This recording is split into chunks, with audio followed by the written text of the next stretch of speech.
What if yourself to death? What if the motivation killer? If you are the kind of person who has goals, ambitions, dreams, and big ideas for your life, then you know that taking risks is an essential component of success. Lou Buscaglia said, "The person who risks nothing, does nothing, has nothing, is nothing, and becomes nothing." He may avoid suffering and sorrow, but he simply cannot learn and feel and change and grow and love and live. Risk is a natural part of life, and the bigger the risk, the bigger the reward. I don't think many people would argue with this point. Here is the dilemma. When it comes to risk, many people tend to what-if themselves out of any and every positive idea that might move them in the direction of their goals. What I mean by what-if themselves is that they imagine all kinds of disaster scenarios that may or may not occur should they take what appears to be a risky action. Here is a prime example. I left a career position with a blue-chip company to pursue my dream business.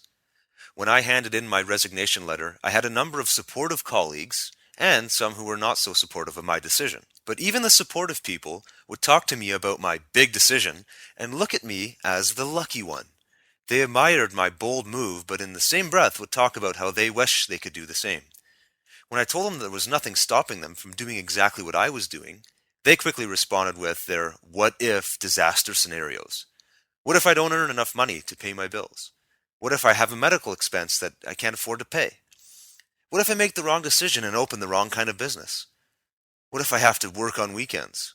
Now, I agree, these are all valid concerns given the conversation involved walking away from a good-paying job.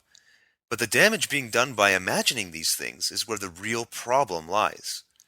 Not one of these what-if statements assumed a positive outcome. Not one of those statements talked about all of the good that might happen in the person's life if they were to walk away from a job they didn't like in order to pursue a dream business. While none of these negative scenarios had taken place, their mind convinced them that it was inevitable. The only difference between their mindset and my own was that I was using my imagination to think of all the positive potential outcomes of leaving a job and pursuing a business. I was thinking only of the positive outcomes. I was trusting. They had the ability to trust as well.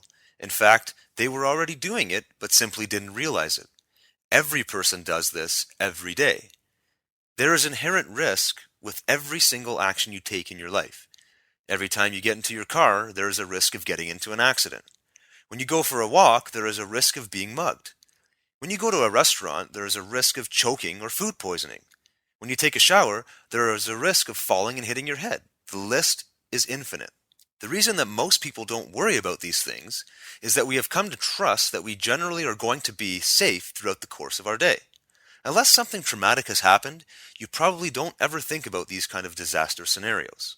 Well, the exact same kind of thinking is required by the person who wants to pursue a big life goal and take action on the risky steps required to reach that goal.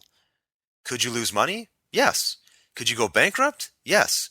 Could you fall and break your leg? Yes. Welcome to life.